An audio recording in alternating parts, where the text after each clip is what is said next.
दोनों माँ बेटी फूली नहीं समा रही थी।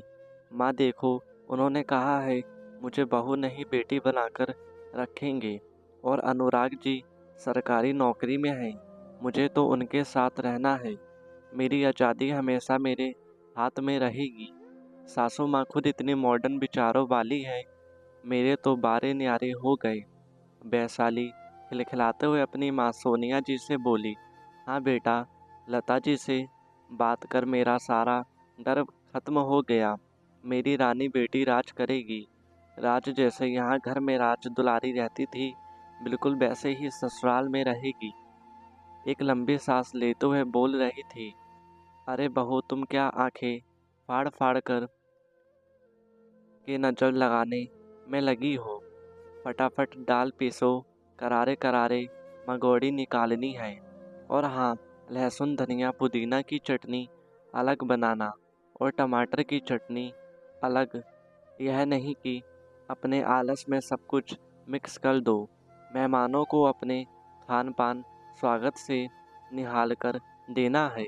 उन्हें भी तो पता चले हमारी राजकुमारी के घर में खाने पीने की कोई कमी नहीं है, ठाट से रहती है। और अगर तुम दोनों में से किसी ने भी गड़बड़ की तो तुम्हारी खैर नहीं। सोनिया जी गुस्से से लाल होते हुए बोली, हाँ मम्मी, भाभी से अच्छे से कह देना, कुछ भी गड़बड़ नहीं होनी चाहिए। मैं नहीं चाहती कि मेरी होने वाली सास और अनुराग जी को हमारी खातिरदारी में जरा भी कमी लगे, और उन्हें पता चले हमारे घर की बहू एक नंबर की आलसी और कमज़ोर है। वरना क्या इज्जत रह जाएगी आपकी मेरे ससुराल वालों के सामने।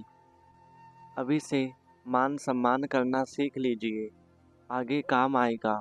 वैशाली अपने रो में बोले चली जा रही थी, मगर रात को देर तक अपने कोचिंग वाले बच्चों के लिए पेपर सेट करने के लिए मोबाइल पर व्यस्त थी, इसलिए सोने में देर हो गई। फिर सुबह जल्दी उठने के कारण आज राधिका का सर दर्द हो रहा था। सोचा था एक कप चाय पीने को मिल जाए, मगर रसोई का काम इतना था कि भूखी ही सुबह से एक पैर पर पूरे घर में नाच रही थी। कभी रसोई तो कभी हॉल की सफाई साफ सफाई। सजावट के चक्कर में जिसकी कद्र तो छोड़ो, कोई प्यार के दो मीठे बोल भी नहीं उम्मीद नहीं थी। 1 साल पहले ही राधिका की शादी सोनिया जी के बेटे वरुण से हुई। तब उन्होंने भी बड़ी मीठी मीठी बातें कर उसकी माँ से कहा था, बहन जी, मेरी भी एक बेटी है, मैं आपकी बेटी को उसी तरह बराबर मानूंगी जैसे वैशाली को देती हूँ। उसकी हर इच्छा पूरी करूँगी। राधिका नौकरी करती थी, उसे आगे भी नौकरी करने की चाहत थी, तो सोनिया जी ने उसे नौकरी करने की इजाज़त दी। यह बोल के घर के काम तो नौकर भी कर लेते हैं, हमारी बहू काम पर जाएगी तो हमें बड़ा गर्व होगा, बोला था। मगर ससुराल में कदम रखा उसी दिन से सबके बोल पलट गए। बहू, तुम्हें सुबह सबके उठने से पहले नहा धोकर बहू रसोई में चाय नाश्ते की तैयारी करनी है। ससुर जी के ऑफिस, ननंद देवर का कॉलेज जाने का समय, टिफ़िन में क्या क्या जाएगा अच्छे से समझा दिया। खाने में किसको क्या पसंद नापसंद है बताया। सुबह से शाम तक इन्हीं कामों में चकरदिन्नी होती। राधिका बोली, माँ जी, मैं अपना ऑफिस ज्वाइन करना चाहती हूँ। तुम्हारे चाहने से क्या होता है? अगर तुम नौकरी पर चली गई तो फिर यह घर कौन चलाएगा? तुम्हें लगता है इतने साल जिम्मेदारी उठाने के बाद अब मेरे अंदर ताकत बची है? चूल्हा चौका करने की एक काम वाली तो आती है, खाना बनाने वाली रख लेंगे तो घर की व्यवस्था सुचारू रूप से ही चलेगी। कैसी बात करती हो बहू? तुम्हारे होते हुए हम भाइयों के हाथ का खाना खाएंगे? बिल्कुल नहीं। हमारी परंपरा है कि घर की बहू है, भोजन प्रसादी बनाती है, तभी परिवारजन संतुष्ट होते हैं। पता नहीं खाने वाली कितने घर जाती है, साफ सफाई का ध्यान रखती भी होगी या नहीं। नहीं नहीं, ये नौकरी बौकरी सब भूल जाओ। अब घर गृहस्थी ही तुम्हारा जीवन है, और जितना हो जल्दी हो सके हमें पोते का मुंह दिखाओ। पति शहर से बाहर रहते थे, 15 दिन में घर आते थे। यही बात वरुण से बोली तो वह बोला, अरे कुछ दिनों की बात है, माँ जैसा कहती है वैसा करो। मैं कुछ भी करके तुम्हें अपने साथ ले जाऊंगा, फिर जो चाहे करना। मेरी तरफ से कोई रोक टोक नहीं है, मगर तुम्हें मेरी माँ का मान तो रखना ही होगा। आखिर उन्होंने मेरे लिए बहुत कुछ किया है।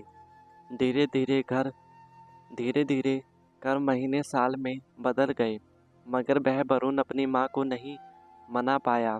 हर बार सोनिया जी ने नया बहाना बनाकर राधिका को घर में ही रोक कर रखा।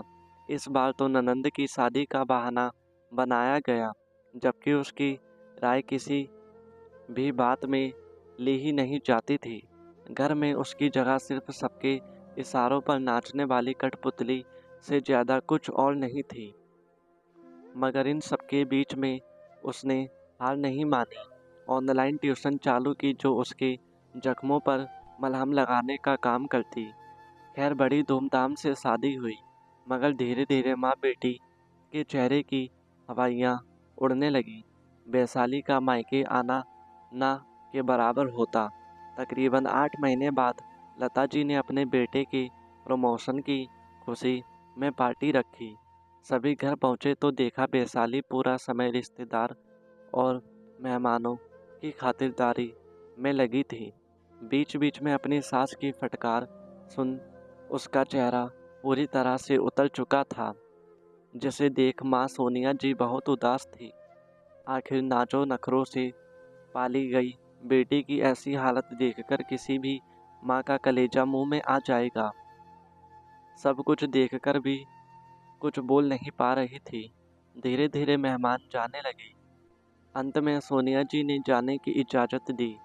इजाज़त मांगी तो वैशाली बोली, माँ थोड़ी देर और रुक जाइए, आपसे तो कुछ बात हो ही नहीं पाई। इतना सुनते ही लता जी के कान खड़े हो गए। वह बोली, क्यों भाई, हमारे घर में तुम्हें कष्ट है जो अपने मायके वालों के रो रो कर बताना चाहती हो।